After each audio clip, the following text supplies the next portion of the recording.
Good morning, everyone. Welcome to the second debate session of the Time Travelers Club. I'm Farhan Sheikh, your moderator for today. Before we begin, I invite Usman Fuzail, who is our creator for today, to say a few words. Good morning, everyone. I am Usman Fuzail, your grader for today. I'll be watching for clarity, evidence, respect for the topic, and teamwork. Thank you, Usman.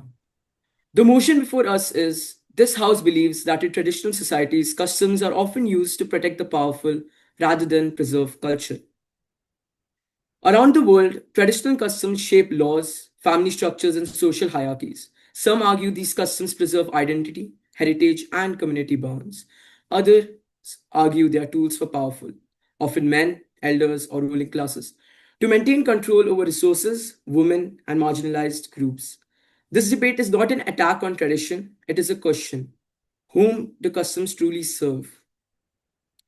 Because this topic touches on deeply held cultural and personal beliefs, all speakers must avoid mocking any tradition, community, or individual. Strong disagreement is welcome, disrespect is not. Now, I again invite Usman Fazil to state the official rules of the debate. Thank you, Farhan. Here are the rules. First, the teams. Team for the motion, Captain Gautam Devidas. Members Aditya, Luke, Ishan, Shomrik, and Adiva. Team against the motion, Captain Naman Srivastava. Members Agria, Akash, Ayan, Nanita, and Isam. Time limits. The main speech is for 3 minutes, and each rebuttal that includes both the question and the answer, 1 minute max. First, there is no limit on how many rebuttals a debater can ask to an opponent. You may ask as many times as you wish across different speeches. Second, there is a limit on how many rebuttal questions can be asked to a specific debater. A captain can be asked two rebuttal questions, whereas a team member can only be asked one question. So, what is the process of each speech? After each main speech, the opposition team may ask up to two rebuttal questions to the speaker. First person to raise the hand gets the question. If no one raises the hand, the moderator for today will ask a neutral question, no interrupting between the speaker's answers. Each rebuttal is limited to 1 minute. I will grade based on argument quality, evidence, respect for the topic, and rebuttal handling. Let's begin. Thank you, Usman. First, I'm pleased to welcome Gautam Devi Das, the captain of Team 4, to deliver the opening speech for the motion. Gautam, the floor is yours.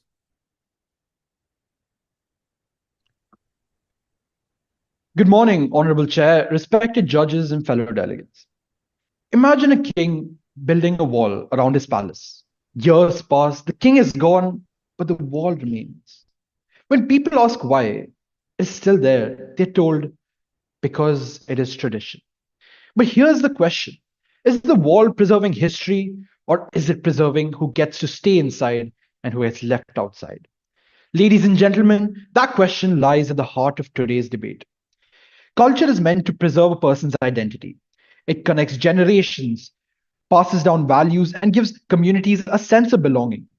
Yet, throughout history, customs have often been used not to preserve culture, but to preserve power. Therefore, I firmly support the motion that in traditional societies, customs are often used to protect the powerful rather than preserve culture. My first argument is that customs are frequently used to resist social change. Throughout history, whenever groups demanded greater equality, tradition was often used as a defense against change. Women's education, violating rights, and leadership roles were opposed in many societies because they supposedly challenged traditional values. Similarly, arguments were used to justify rigid social hierarchies and unequal treatment of certain groups. Yet when these customs changed, culture didn't disappear. Countries across the world expanded rights and opportunities, but their languages, festivals, and traditions remained intact. What changed was not the culture itself. What changed was who held power and who had access to opportunities. My second argument is that those in power often decide which customs survive. In many traditional societies, customs that strengthen the authority of elites, elders, or dominant groups are protected more fiercely. When tradition is used selectively, it becomes a tool of control rather than preservation. My third argument is simple: culture and customs are not the same thing. Culture is our language, art, festivals, and shared identity. Customs are practices within that culture. Removing a harmful custom does not destroy culture, it allows culture to evolve and improve. The opposition may argue that customs provide stability. I agree. But this motion says often, not always. We're not attacking tradition, we're challenging the misuse of tradition. Because when a custom creates inequality, discourages questioning, and consistently benefits those already in power. So I leave you with one final question. If a tradition cannot survive the simple question, who does this truly benefit? Then is it really preserving culture or protecting power? For these reasons, I proudly stand in support of the motion. Thank you. Thank you, Gautam. All right. The first rebuttal for Gautam. Please raise your hand, team against. Ayan Sheikh. Yes. So, if a custom continues to exist centuries after the rulers, kings, or elites associated with it have disappeared, who exactly is it protecting today? See, those customs, when built at those times, were made to support those in power. And it's come about still, and it's supporting only those in power. The minority never gets, is always in the receiving end when customs remain. Thank you. All right. The second rebuttal is Sam. Please go ahead. I want to ask you, if tradition only resists change to protect the powerful, why was banning traditional practices the first tool of every colonizer in history? Sorry, could you repeat your question? My question is simple. If tradition only resists change to protect the powerful, why was banning traditional practices the first tool of every colonizer in history?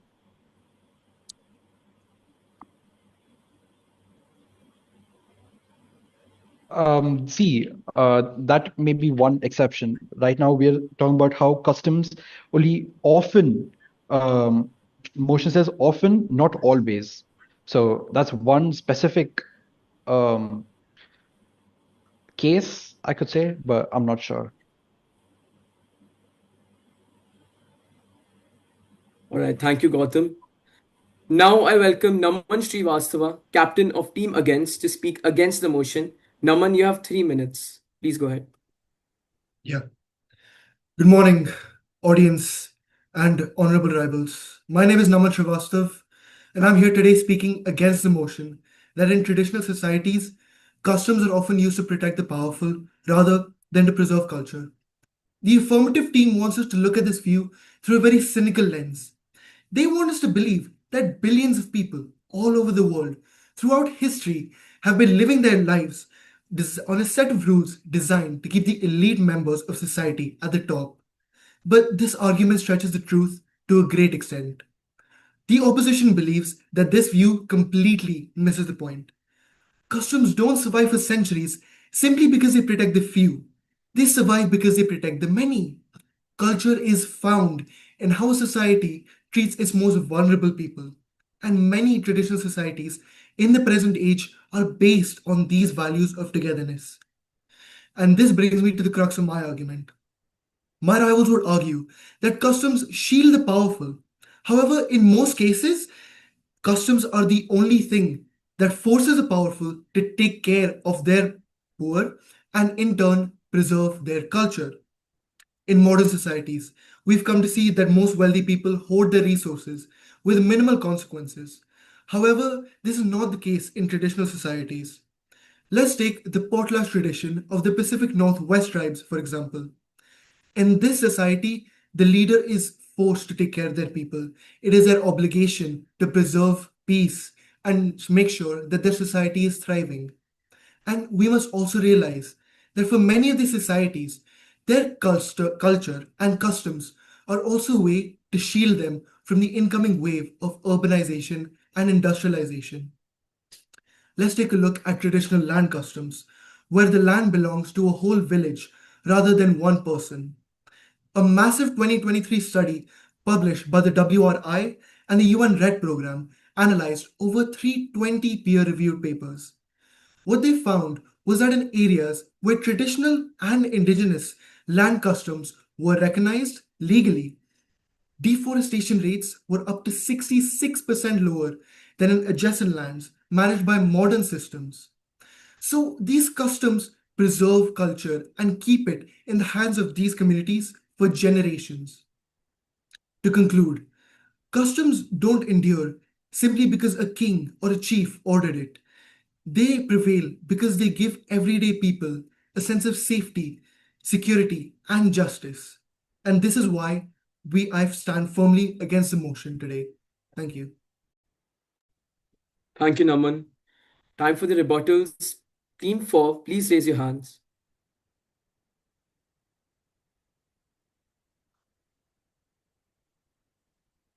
Team 4. Okay. Aditya Prajapati, please go ahead.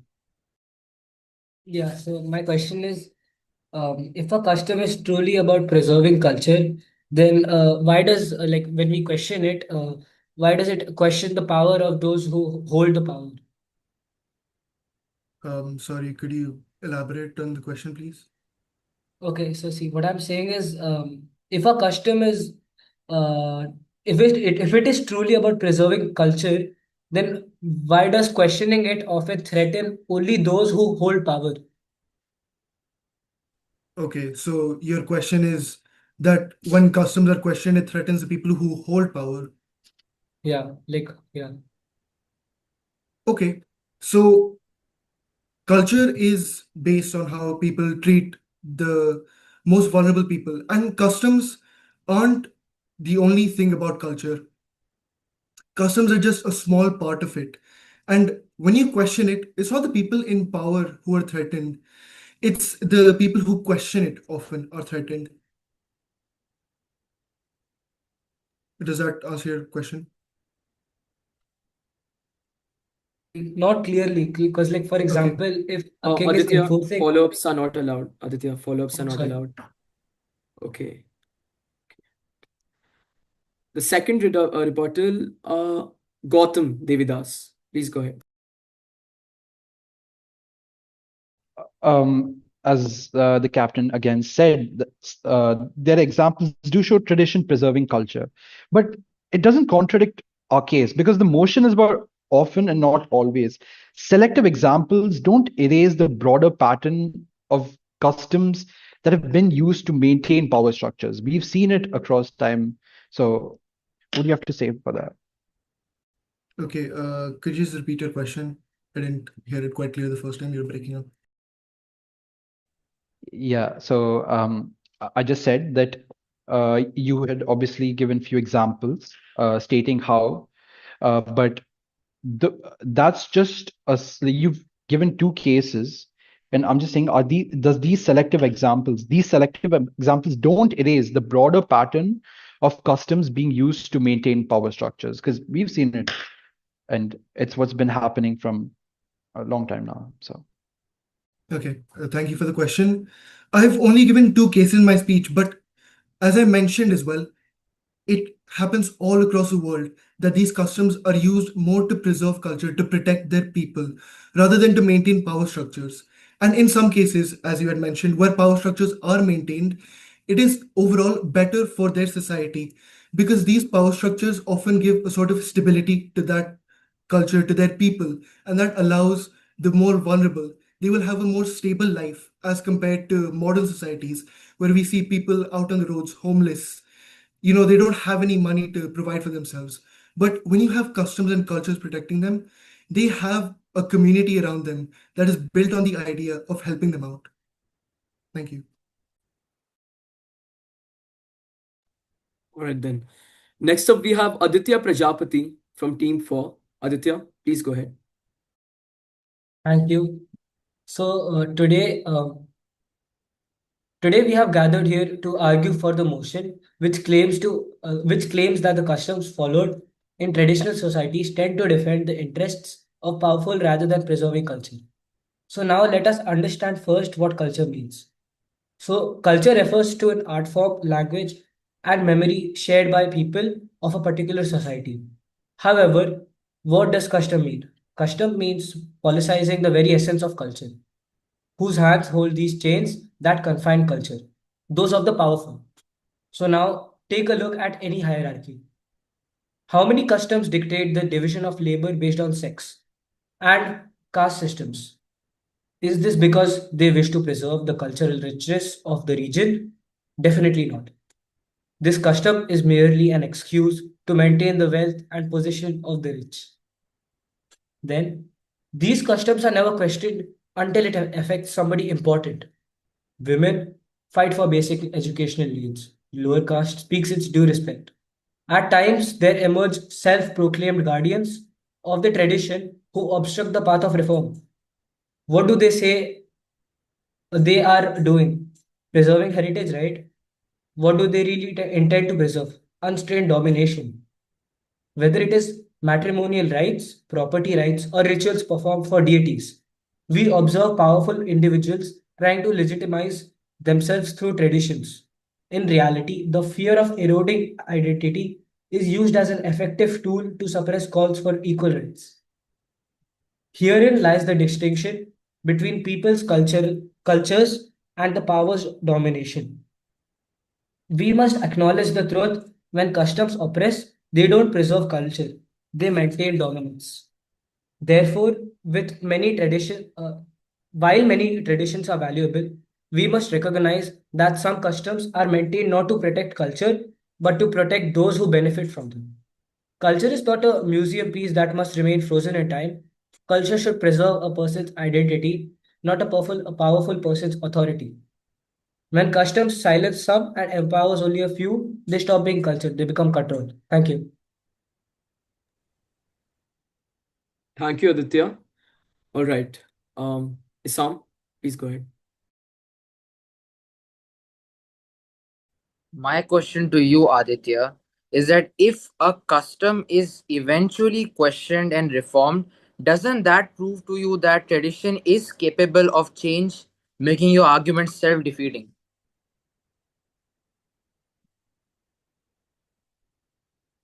I didn't quite catch your question, Isam. Could you like elaborate? If a custom is eventually questioned, as you said, it's questioned at the grassroots and reformed, doesn't that prove that tradition is capable of change, making your argument self defeating? See, so what I'm saying is that custom the cultures do. I'm sorry, the questions do culture the customs, but they do emerge self-proclaimed guardians of the tradition who obstruct the path of reform themselves. So here, what I'm saying is that these people who question the authorities directly going to question the authority of the powerful people, right? So how is it self-proclaimed? All right. Um, just to state a rule, only the captains can ask follow-ups for the team. So, Naman, please go ahead. Uh, I thought Ayan had the next rebuttal, so No, there are no two rebuttals for the debaters. There are only one, but the follow-ups okay, are allowed of by the course. Yeah. captain. Okay, so I'll ask the follow-up. So, in your speech and in your answer, you mentioned self-proclaimed leaders. I'm not quite sure what you mean by that because in cultures and customs, we've often observed that power structures are there that keep leaders at the top and the people below stay in their levels for quite a bit. So, what exactly does self-proclaimed leaders mean? See, so yeah. So what I mean is that like in certain cases, there can be proclaimed guardians of the tradition who obstruct the path of the reform. So they may like obstruct the path of the reform to uh, yeah, to preserve the heritage. So they're indirectly preserving the culture and the custom. All right. Thank you, Aditya. Next up, we have Akash Ashish Nair from Team Against. Please go ahead, Akash. Society without shared norms is not a society of freedom. It is a classroom where everyone shouts, a road where no one follows lanes, and a nation where unity slowly disappears. It is easy to look at social norms and call them restrictions, but today I stand against the motion.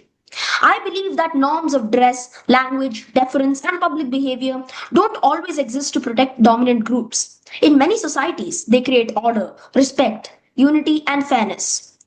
Let us begin with something every student can understand: a school uniform. A uniform may look like a dress rule, but it reduces comparison between rich and poor students. It reminds us that we are part of one school community. Similarly, raising our hand before speaking in class is not oppression. It gives everyone a fair chance to speak and stops the loudest voice from controlling the room. Even saying please, thank you, sir, or ma'am is not blind obedience. It is a simple habit of respect that makes learning and cooperation easier. History also proves this. During India's freedom struggle, khadi became more than cloth. It became a symbol of unity, self reliance, and resistance against British rule. When Indians wore khadi, they were not submitting to authority, they were challenging it. Patriotic slogans like Vande Mataram and Inqilab Zindabad became shared language that brought people together across caste, class, region, and religion. Mahatma Gandhi's principle of non-violence is another powerful example. He turned peaceful protest into a public norm. People marched with discipline, courage, and dignity. This norm did not strengthen the British Empire, it weakened it by giving moral power to ordinary people. The same is true in world history. After independence, Tanzania promoted Swahili as a common national language. With many ethnic groups and local languages, Tanzania needed a bridge. Swahili helped people communicate and feel part of one nation. It promoted cohesion, not domination. After apartheid, South Africa promoted reconciliation through the idea of the rainbow nation.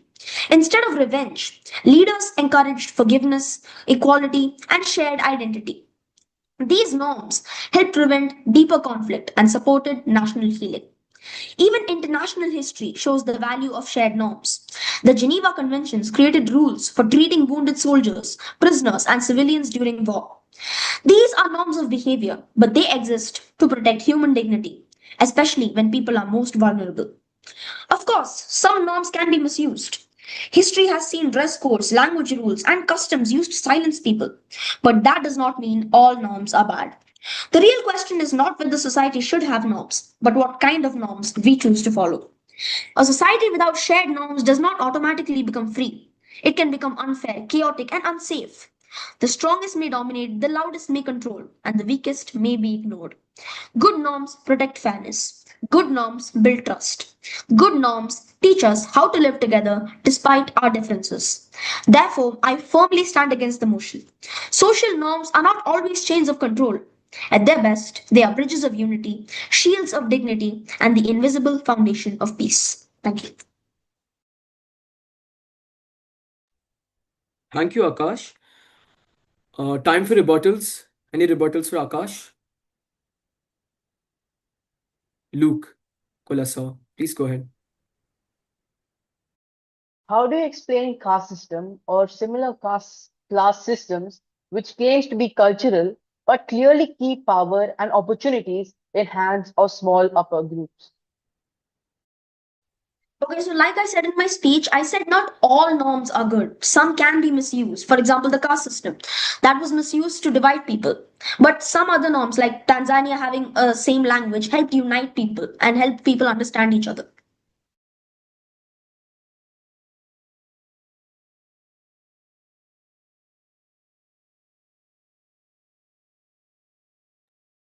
Thank you, Akash. Next up, we have Ishan Sen from Team 4. Ishan, please go ahead. Yes, thank you. This house believes that social societies' customs are often used to protect the powerful rather than preserve culture. Many customs are not innocent. They are tools used by the powerful to control the others. They make domination seem like a tradition. First, customs make people accept that some are more equal than others. They make equality seem natural or even from God. In the days in Europe, many people believed that kings were chosen by gods. So if you disobeyed the king, you were disobeying God. In India, the caste system was used to keep caste in a low position. The Brahmins used karma and dharma to justify their power and privileges. These were not cultural practices, they were designed to keep powerful in power. Second, customs help powerful keep their power and wealth. Some customs, like primogeniture, made sure that the land and wealth stayed with the rich. In some societies, arranged marriages and dowry systems helped the rich families make alliances. Women bodies were treated like property to be used to make these alliances.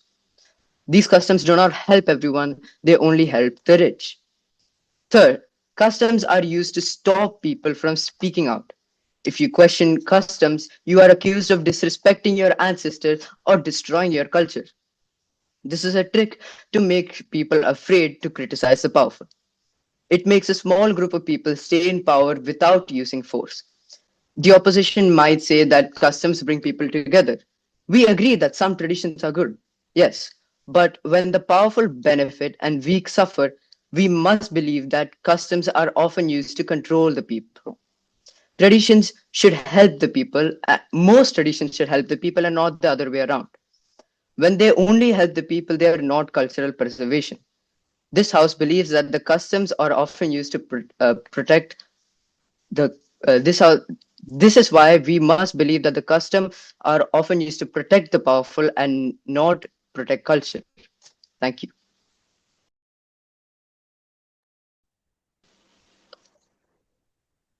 All right.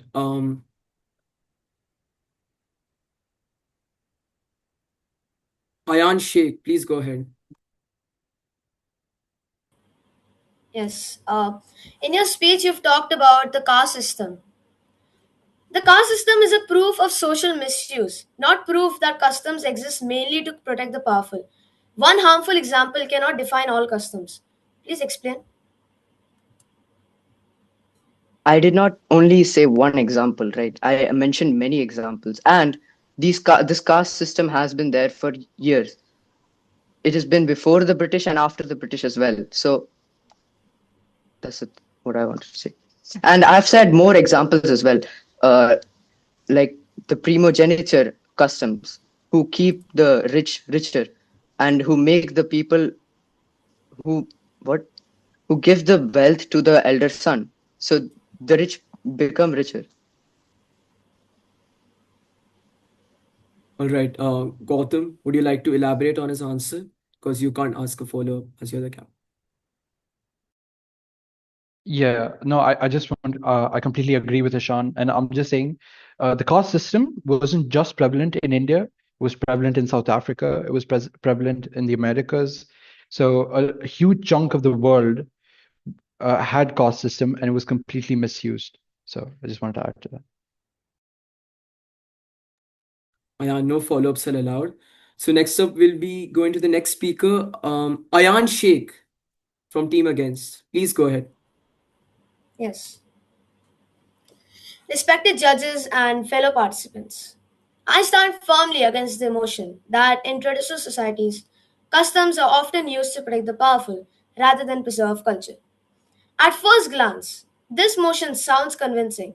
Yes, some customs have been misused by those in power, but the motion asks us to believe that this is what customs are often used for. I disagree. Customs are the memory of a society.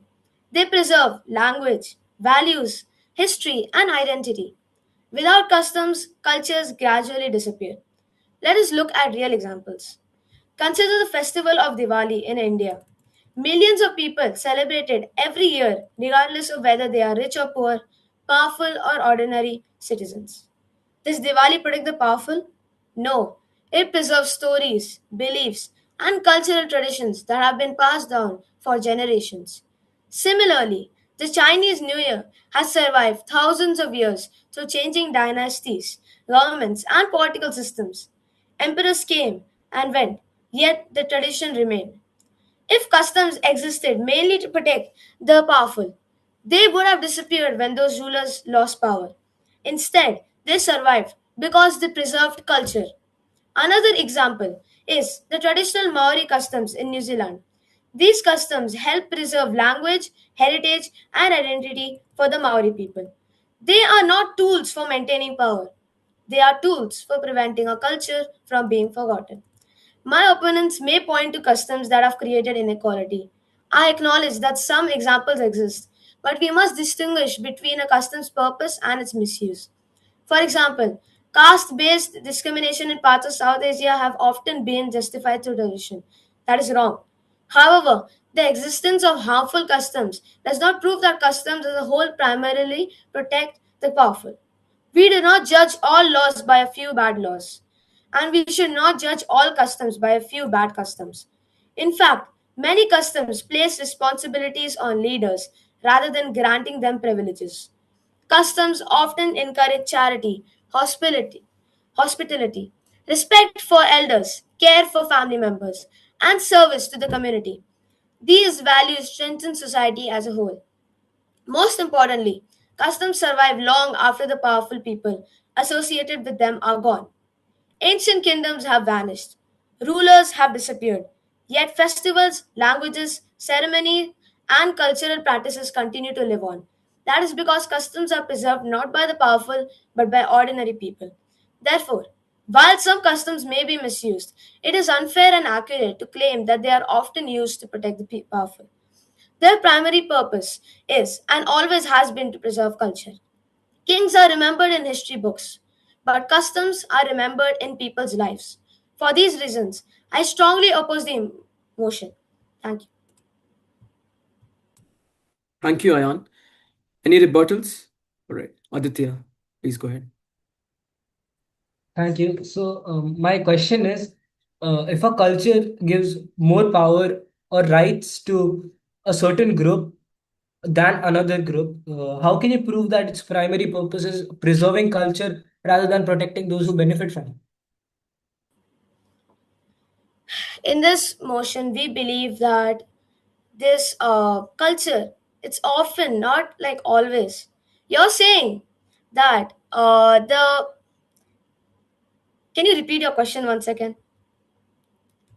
Sure, no problem. So my question is, if a culture gives more power, rights to to a certain group, and it it gives more power or and rights to a certain group, how can you prove that its primary purpose is preserving culture rather than protecting those who benefit from it?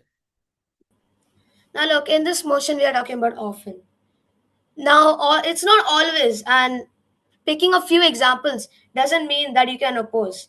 So, this doesn't make any sense. So, I would like to say that as you're saying that if a powerful group is supported by a custom that is probably used and is not by using preserved culture, now people who would like to follow these customs would have already gave up on the customs if kings were forcing them to believe on it. Doesn't that make sense? I'll give you a few examples. For example, Diwali in India, still keeps being followed, even though that people might be used as powerful. No, it's not like that. Everyone follows it because people love cultures and traditions, sharing food and family. So it doesn't mean that it already targets a very powerful group. All right, Gautam, please go ahead. Yeah, I just wanted to say that if you're giving examples, let's take the tradition of sati. So in India, when a husband passes away, the woman was forced to go to the funeral pyre and like, yeah. So if you're saying that if someone did not like the tradition, they can just not go with it. But women who did that were shunned by the society. So it was from a young age, they were made to believe that that is how life is. And once that happened, they didn't argue it because they knew that that was how everyone else followed it. There was no one there to really oppose it because there was societal pressure. And if you didn't follow it, you'd be shunned by the society. So really was not an option or a choice. I agree that the women of India were being pressurized, and I feel very bad for them because it wasn't their choice. But using a few examples, you're basically picking rare examples to oppose my speech. So I'm trying to say that using a few examples doesn't mean that you can defer the entire thing, right?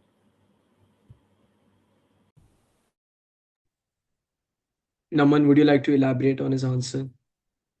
Yeah, sure. So, like he said, using a few examples doesn't highlight the whole situation, but also in relation to Sati, eventually the people in power did realize that it was wrong, that it was harmful to the women and the whole generation, in fact. And so that practice has been banned now. It's not a part of culture or customs anywhere in India. For matter of fact, it's illegal. So, recognizing that, the people in power removed that custom from their culture to protect their most vulnerable. Thank you. Thank you, Naman. Next up, we have Luke Colasao from Team 4. Luke, please go ahead. And good evening. I am Luke, and I am in the house of motion that in traditional societies, customs are often used to protect powerful rather than genuinely preserve culture. Let's be clear and honest. Many customs are beautifully wrapped in the language of heritage, honor, and ancestors. But when we take a deep look in, we see that frequently they serve as tools to keep power, wealth, and control in the hands of small groups. First, consider the caste system in parts of India and South Asia. For centuries, customs has taught people that who are born into higher and lower portions. Customs has taught that people are born into higher or lower positions based on birth. It is presented as ancient culture and religious duty. But what is the real effect? Upper castes continue to control more land, better schools, government jobs, and social respect. Lower castes are often pushed into low paying work and face discrimination. The custom is not preserving culture, it's preserving inequality and protecting the powerful and their advantages. Second, look at the traditional rules regarding women in many societies across Asia, Africa, Middle East. Customs that force women to cover their faces, stay inside at home.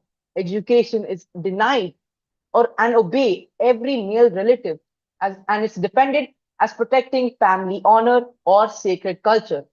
In reality, these rules limit women's freedom and life choices, not being able to go to school, not being able to have a proper life.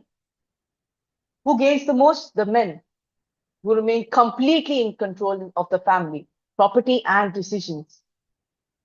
Third, in many kingdoms and villages, customs required ordinary people to give free labor and a big share of their harvest or expensive gifts to landlords and kings. These practices were called respect to elders or time honored tradition. The result, the powerful became richer and more powerful and a more powerful generation, while farmers stayed low and never got a chance to go up in their civilization. Of course, I'm not saying that all customs are bad. Festivals like Diwali, traditional food, music stories, and some rituals bring beauty and identity to our lives and should be preserved.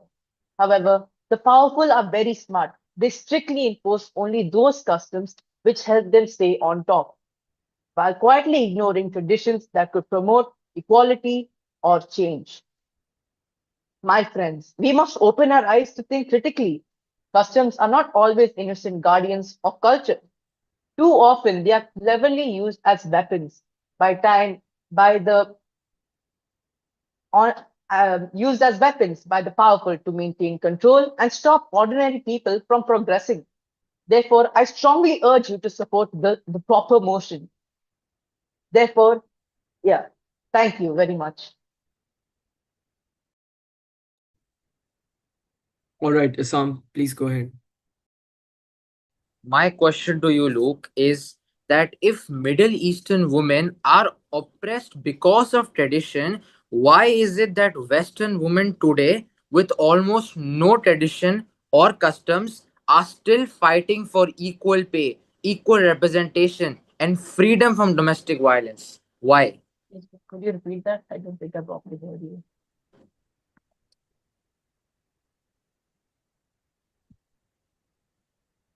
Uh,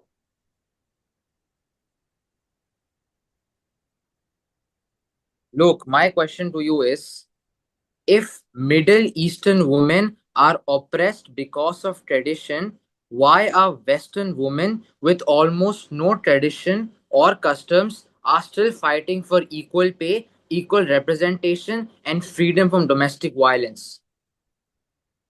so your question is that according to Middle East, people in Western areas like America are struggling from those situations. I say it's because of their lack of culture.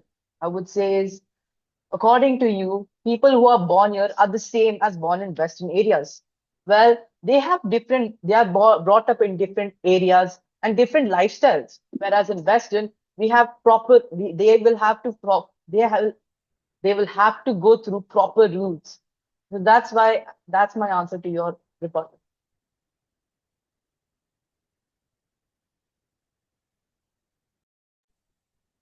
All right, Gautam, please elaborate. Yeah, I just wanted to elaborate saying, you know who the New York mayor is? He's not American, but he stays there. He's an American citizen. So now that there's just everyone's moving in different places. That Western women have now conversed with people of coming from cultural backgrounds, and their horizons are widening, and so they too believe that they should get equal pay. So I just want to say that.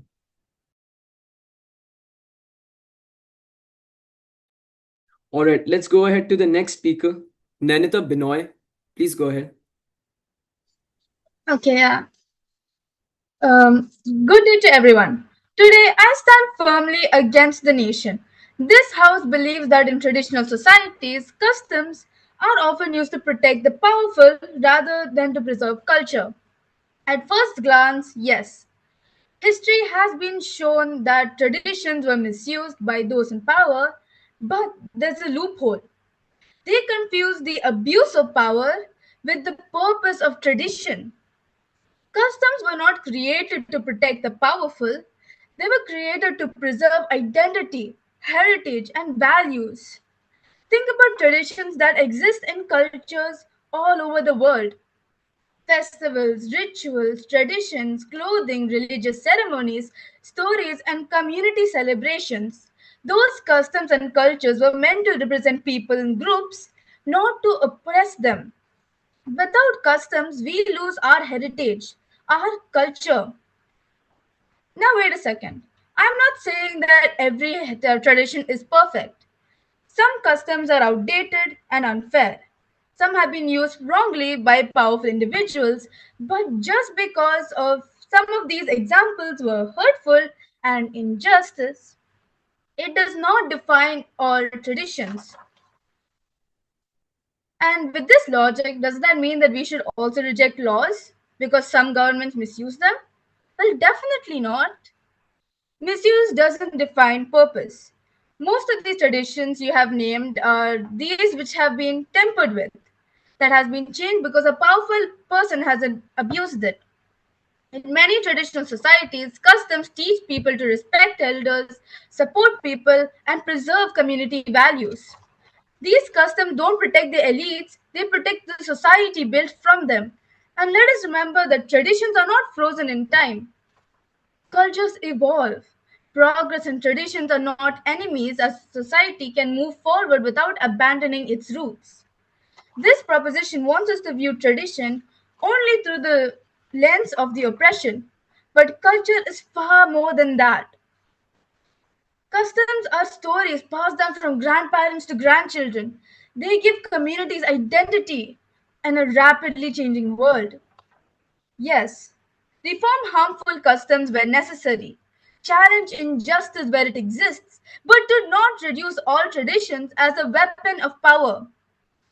Because when we erase customs entirely, we don't only lose rituals, we lose history, belonging, and eventually we will lose a part of ourselves. Thank you. Thank you, Nanita. All right, Aditya, please go ahead. Thank you. So, if a custom preserves culture, why are they usually challenged only when powerless people, when the powerless gain a voice? For example, the sati system, which was taken an example a few moments back, it was said that it was finally banned by the British, by Lord William Becknick. But it was not removed. It was just opposed before that by freedom fighters like Raja Ram Mohan Roy. So, what are you going to say Can about you that? repeat your question? Can you repeat your question? Okay, so what I'm saying is that if customs preserve culture, why are they usually challenged only when the powerless gain a voice? For example, the sati system, which was taken an example a few moments back, it was banned by Lord William Becknick. And it was not banned when freedom fighters like Rajaram Mohan Roy opposed it. Honestly, about this, I'm pretty sure it was most likely misused by a powerful person earlier because, as I said, when one individual misuses something, it can be eventually evolved to what they have been reformed it to. I don't know if it was why when the Indian people didn't take, but because the British at the time in India had power, they were able to reject that system. But I'm not sure why the freedom fighters didn't say it because there was probably injustice back then. But that was not because of tradition or customs. Thank you.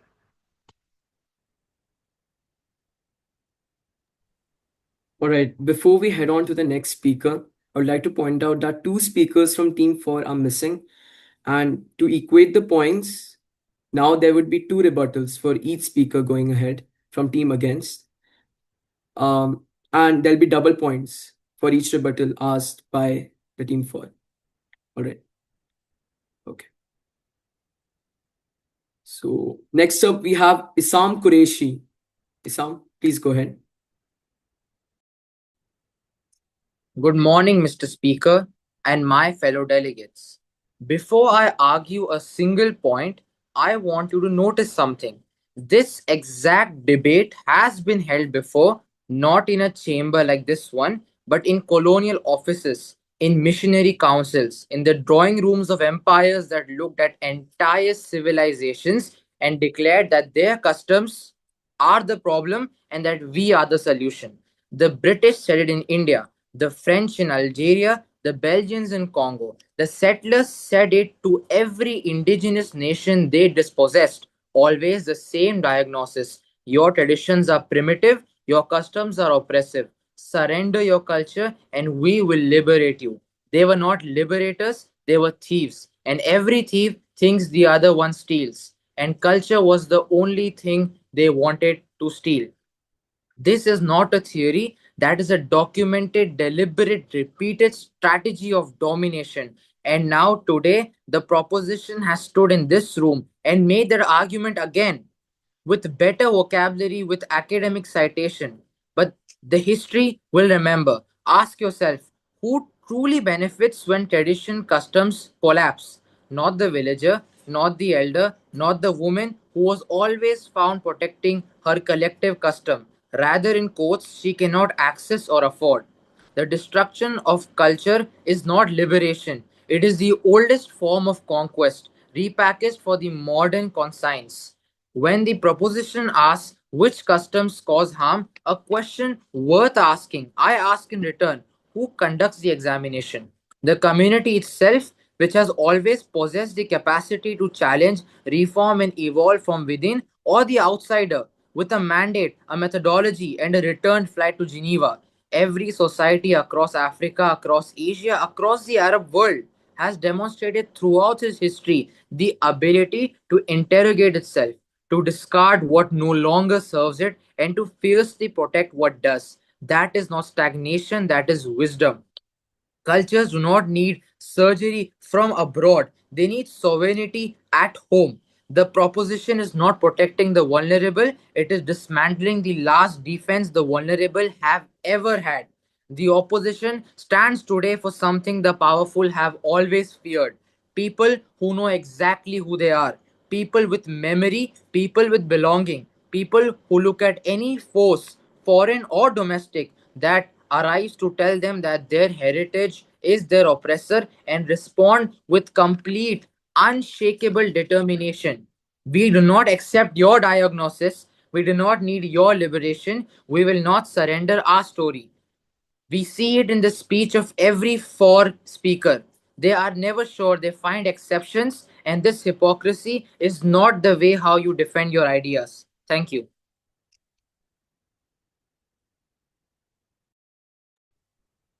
All right, Luke, please go ahead. Okay. So my question is if customs are truly a way for countries to overcome their problems, to overcome if country is sorry, if customs are truly a way for countries to overcome others, why do so many traditional societies that strictly follow these customs remain poor, unequal, and behind in education, women's rights, and economic progress for hundreds of years? Shouldn't protecting the powerful, shouldn't protecting your own country through the customs make the country better? First, I would like to point that you even mentioned this in your speech. Even you yourself weren't sure about the same question 5 minutes ago. And my answer is caste discrimination and gender oppression are real. Let's accept it. Nobody is denying that. But they are products of power and prejudice, not culture itself. The same way you wouldn't abolish medicine because of doctors committing malpractice, you don't abolish tradition because some powerful people exploited it. In fact, the most powerful weapons against caste oppression came from within tradition itself. Kabir, Ambedkar, Phule, they didn't reject Indian culture, they used its own spiritual and philosophical roots to dismantle hierarchy. The tradition fought back against the abuse.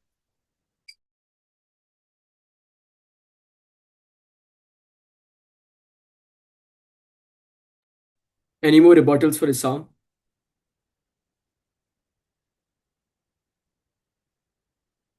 Gautam?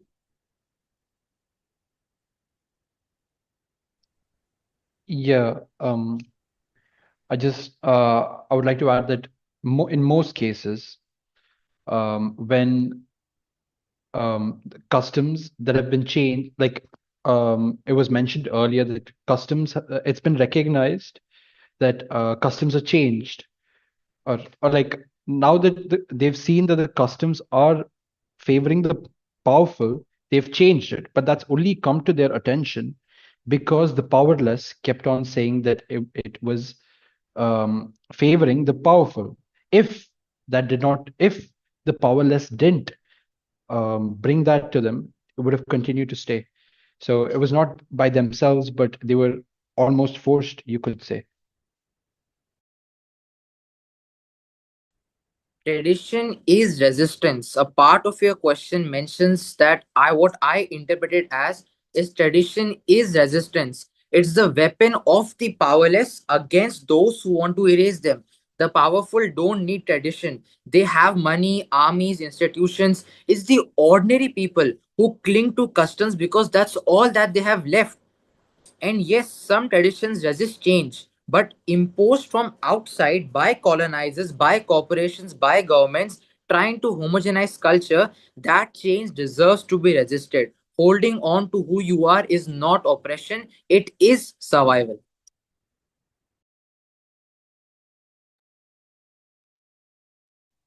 All right, Aditya, go ahead.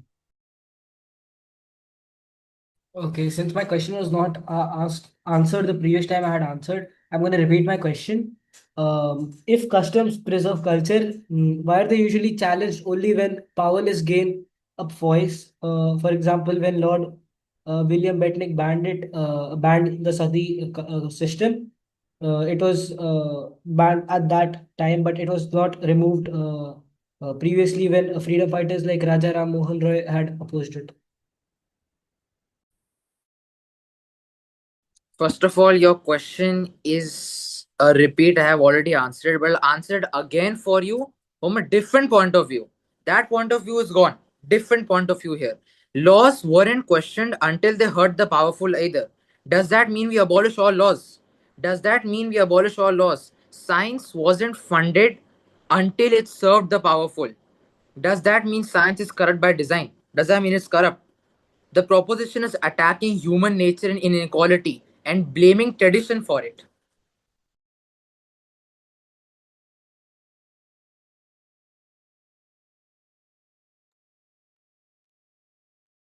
All right, let's go ahead.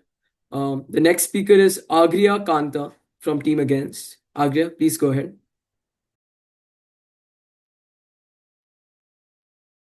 Judges, respected opponents.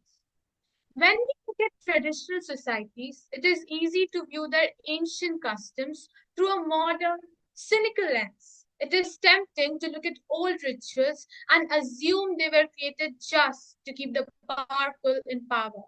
But this viewpoint completely misunderstands what culture actually is. Customs are not chains used by the elite to control people. They are the foundational architecture of a community. Our case today is simple. Customs exist to preserve culture, to protect identity, and to give society stability. The motion before us assumes that customs only benefit the elite, but structurally, the exact opposite is true. In traditional frameworks, customs act as a system of checks and balances. They dictate that leaders and elders must act with honor, hospitality, and duty toward their people. A leader's authority is not unchecked. It is entirely conditional on them following the rules of the community. Therefore, customs act as a social contract. They protect the average citizen by forcing the powerful to play by the rules of the playbook.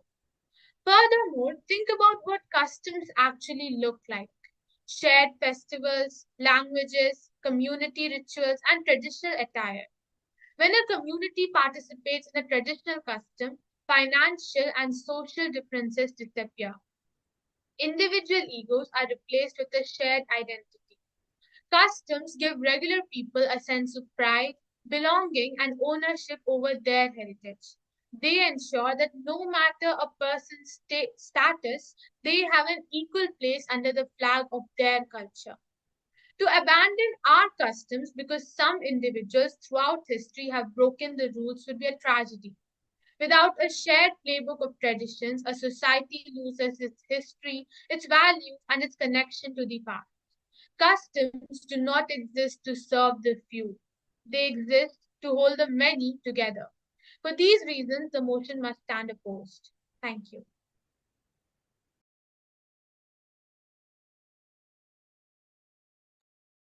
All right, any rebuttals for Agria?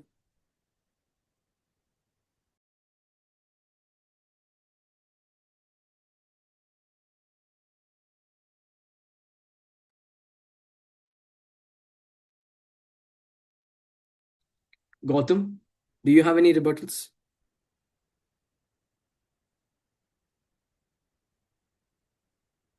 Yeah, could you give me 1 minute? I'm just fixing my internet. All right.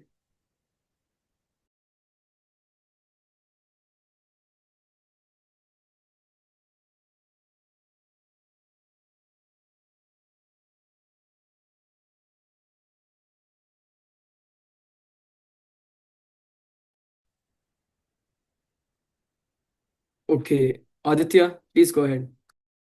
Okay, so I can ask, right? So, should a practice be considered cultural preservation if it limits the people's rights and freedom? I'm sorry, could you repeat the question? So, what I'm saying is, should a practice be considered cultural preservation if it limits people's rights and freedoms?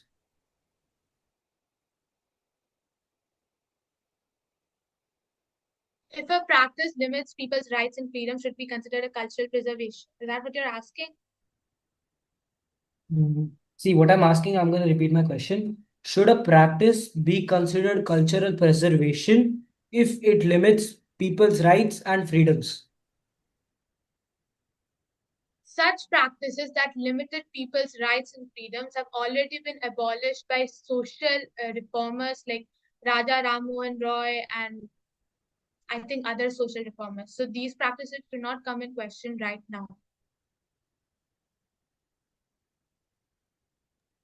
All right. Luke, please go ahead.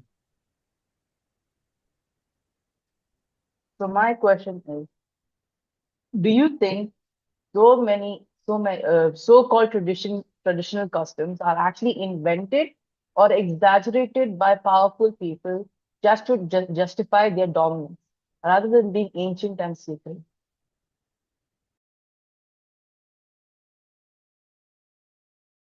Can you repeat your question? My question, I'll repeat myself.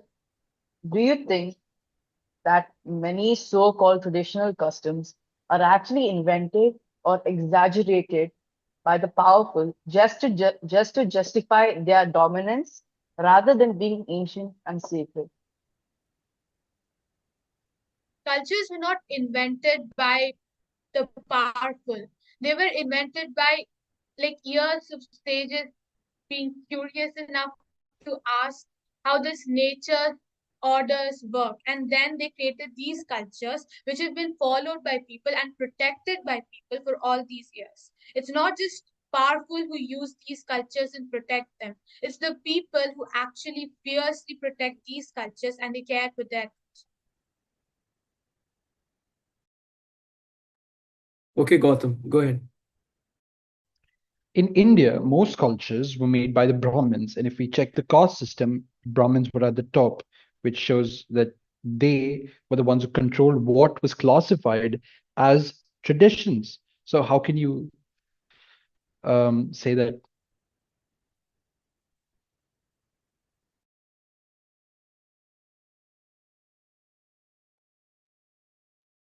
Agria? When you mentioned that most of these traditions were created by Brahmins, let's look at the constitution.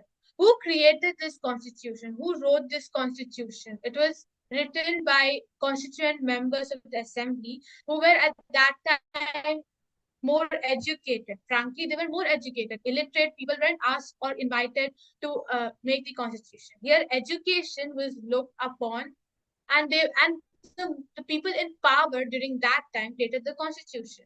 Does that mean that we should abolish our constitution because it was written by people in power and it was meant for powerful to continue control a country?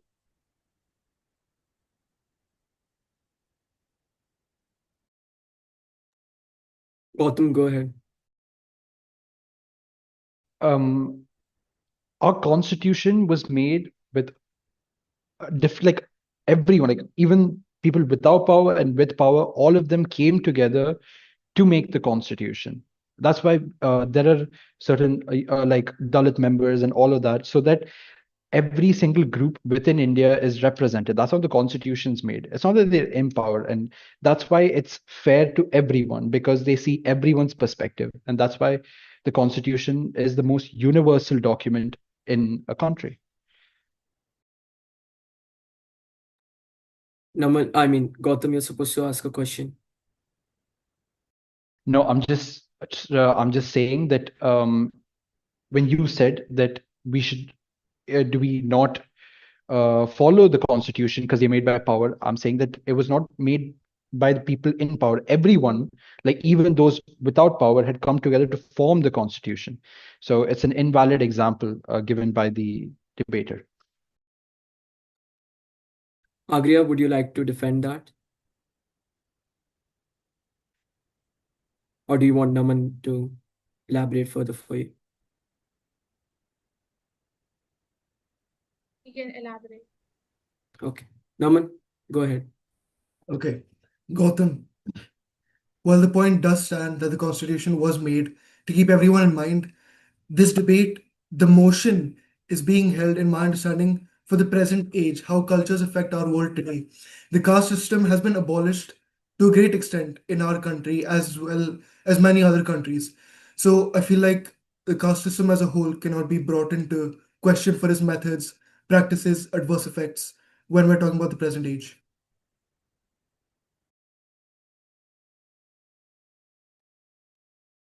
All right, then that sums it up. So the debate's officially over.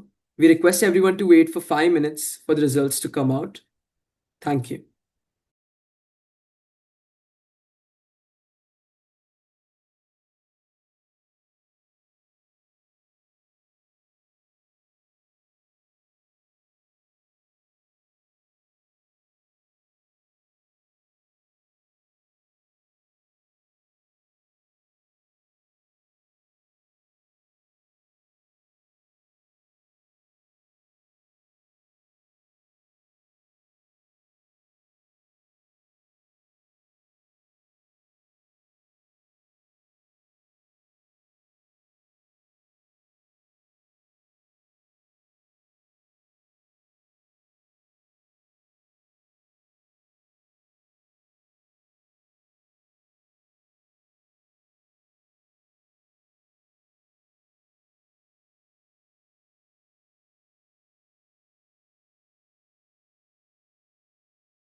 All right, so that concludes the second debate session of the Time Travelers Club.